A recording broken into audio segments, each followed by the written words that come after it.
یہی جو کہانی اس کی گواہی نہیں ہے، بلکہ قرآن اس پر گواہ ہے کہ سرکار کی بارگاہ میں دو بیعتیں ہوئی ہیں. ایک بیعت رضوان جسے بیعت جہاد کہتے ہیں، اور دوسری بیعت سرکار دو عالم صلی اللہ علیہ وسلم کے غلام آپ کی بارگاہ میں آ کے کرتے تھے. وہ کیا تھی؟ بیعت توبہ ہوا کرتی تھی، جو آج ہم بھی کرتے ہیں. کیا تھی؟ یا رسول اللہ ہم توبہ کرتے ہیں اپنے گناہوں سے. حضور ہم سے وعدہ لیتے. وعدہ کیا لیتے؟ اے مردو اے عورتوں وعدہ کرو، آج کے بعد چوری نہیں کرو گی، آج کے بعد ڈاکہ نہیں ڈالو گے، آج کے بعد رشوت نہیں کھاؤ گے، دین کے خلاف کوئی بات نہیں کرو گے.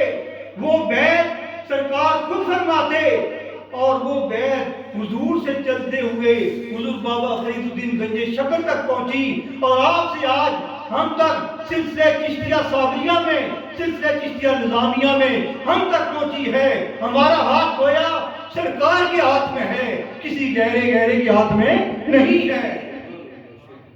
بڑی ہی ایک پیاری روایت میں آپ کو سناتا ہوں. حضور پیر میرے علی شاہ گولڈوی رحمۃ اللہ تعالیٰ علیہ سلسلہ چشتیہ کے بہت بڑے بزرگ گزرے ہیں. آپ کی بارگاہ میں ایک عالم دین گئے گجرانوالہ سے، اور جا کے بیعت کی اور 50 روپے نذرانہ پیش کیا. وہاں گھر میں جا کے نیت بدل گئی، اور انہوں نے خط لکھا کہ پیر صاحب میں بیعت توڑنا چاہتا ہوں. آپ نے اسی خط کی بیک سائڈ پہ جواب دیا کہ بھئی آپ نے بیعت جہاں آگے کی تھی، یہاں آئیں گے تو آپ کی بیعت کا کچھ سوچیں گے. وہ آئے اور آگے حضور پیر میرے شاہ رحمۃ اللہ علیہ آپ خطبہ دے رہے تھے، جمعے کا خطبہ دے رہے تھے. خطبے کے دوران ہی جب آپ نے دیکھا تو آپ نے بلا لیا.